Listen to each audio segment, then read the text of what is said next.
송영길 전 대표 운명을 쥔 바로 이재명 대표 기각 판사 얘기입니다. 민주당 전당대회 돈봉투 획기 정점인 송영길 전 대표의 구속 여부가 이르면 다음 주 월요일 결정이 될 것 같습니다. 송 전 대표 구속영장이 청구되자마자 저희가 어제 전해드렸다시피 SNS에 짜장면 먹는 사진을 올렸었는데요. 오늘은 라이브 방송을 켜고 송 전 대표 이런 얘기를 했습니다. 제가 현역 국회의원도 아니고 불출마 선언하고 파리에 가서 월급을 받고 교수로 일하고 있는 사람을 마치 대역죄가 진 것처럼 온 동네 떠들어서 소환시킬 만큼의 중대한 사유로 간다면 왜 김건희 여사는 소환 조사도 안 하고 있는 것입니까? 저를 구속을 시킨다고 영장을 청구했는데 저는 일관되게 말한 게 저 송영길뿐만 아니라 이재명 대표도 마찬가지고 모든 우리 국민들은 불구속 재판을 받을 권리가 있다고 생각합니다. 증거인멸은 지금 100번이나 압수수색했는데 뭔 인멸할 게 있습니까? 관련된 사람 다 구속시켜놓고. 한동훈 장관이 말한 차고 넘치는 증거가 왜 없어가지고 또 증거인멸 우려가 있을 정도로 빈약한 증거로 저 송영길을 죽이려고 하는 것입니까? 이 윤석열 검찰 독재가 타도되고 무너진 날까지 온몸을 당해 싸워나겠다는 말씀을 드리겠습니다. 다시 한번 정권 타도운동 투쟁 얘기를 했는데 일단 정치적인 거 말고 법적인 거 좀부터 봐야 될 것 같아요. 송 전 대표가 구속되냐 아니면 구속을 면하냐 이 판사 지난번에 이재명 대표의 영장을 기각한 바로 유창훈 판사인데 유창훈 판사가 사실 돈봉투 사건 관련해서는 강내구 감사나 송 전 대표 보좌관은 다 구속시킨 전력이 있다.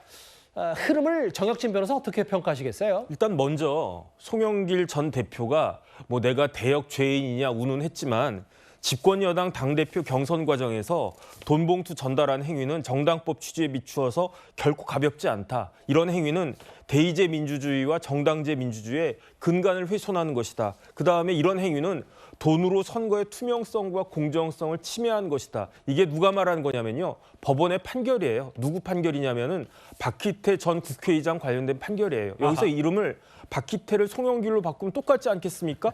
그런데 무슨 뭐 대역죄인 운운하는지 제가 봤을 때 말이 안 되고 그러니까 이와 같은 돈봉투 돌리는 행위가 대의제 정당제 민주주의의 근간을 훼손하는 거니까 강내구 감사도 구속되고 박 보좌관도 구속되고 심지어 윤관석 의원도 구속된 거 아니겠습니까? 예. 거기에다가 송영길 전 대표는 이 정당법 위반죄만인 게 아니지 않습니까? 여기에다가 정치자금법 위반죄도 있죠. 특가법 위반죄도 있는데 그건 또 뇌물이죠.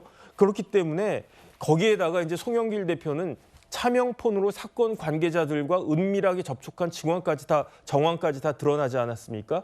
이번에도 유창훈 부장이 기각시키는지 제가 볼 건데 다른 걸 다 떠나가지고 국회의원 5번에 인천시장까지 하고 집권 여당의 당대표까지 했던 사람이 이렇게 범죄 혐의가 짙은 그런 혐의를 갖다 받고 있으면서 아직까지도 무슨 자신의 권리 운운하고 있는지 전 참 기가 찰 노릇이다. 저는 그렇게밖에 말할 수가 없을 것 같습니다. 일단 구속 그리고 어제 용산 어딘가에서 본인 또 짜장면을 먹는 사진을 올려서 판사 출신인 친형이 직접 변론할 예정이다. 손님들도 많이 응원해 주려 하는데 사실 그 설전 변호사님 지금 민주당은 지금 송 전 대표는 민주당 탈당한 상태잖아요. 근데 오늘 다음 화면을 보겠습니다. 민주당의 검찰 독재 탄압 대책위가 검찰 독재 정권이 야당 탄압을 앞서 총선을 치르겠다고 작정한 것 같다. 증거인멸 도주 우려 없는 상황에서 무리하게 구속영장을 청구했다. 탈당했음에도 민주당은 이제 송 전 대표를 좀 감싸는 분위기입니다. 일단은 과거에 적을 두셨었기 때문에 그리고 또 당 대표를 하셨었기 때문에 저는 이제 민주당 내 TF에서 아마 저런 그 성명을 발표했다고 보고요.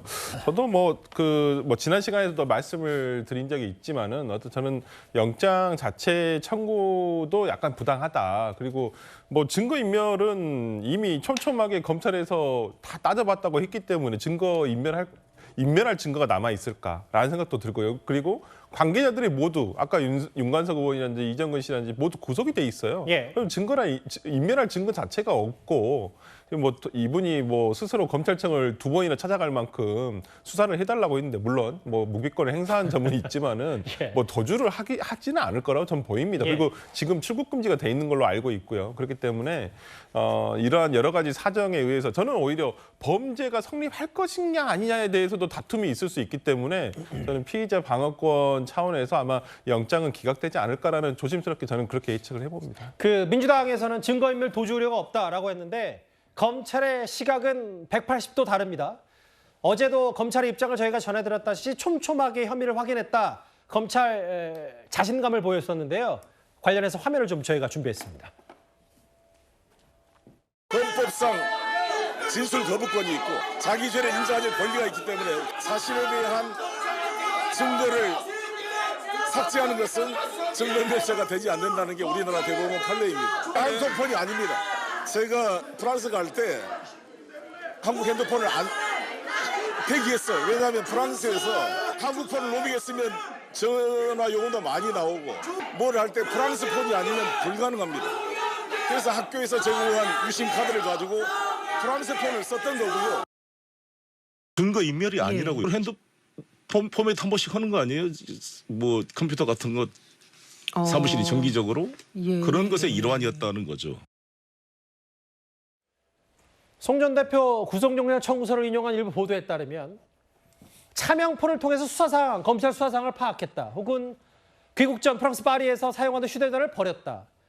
먹고 사는 문제 연구소, 그러니까 송 전 대표의 외곽 후원 조직, PC 하드디스크를 교체했다.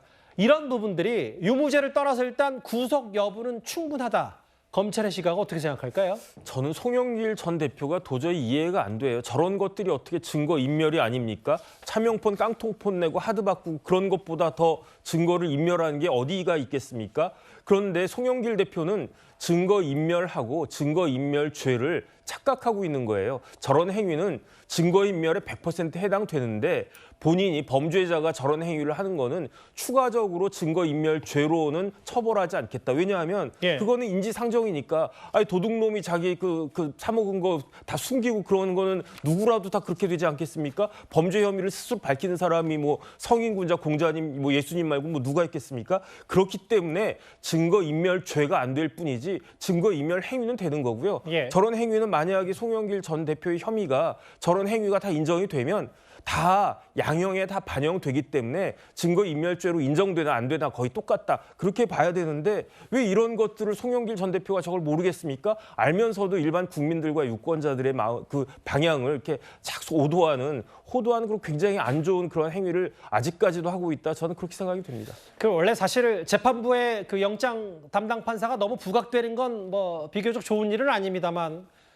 세간을 떠들썩하게 했던 판결, 그러니까 구속 여부 판단, 유창훈 부장판사가 이재명 대표의 당시 구속 면한 기각 판사이기 때문에 이번에 송영길 전 대표에 대한 운명까지 쥐었다는 얘기까지 오늘 관련 소식 만나봤습니다.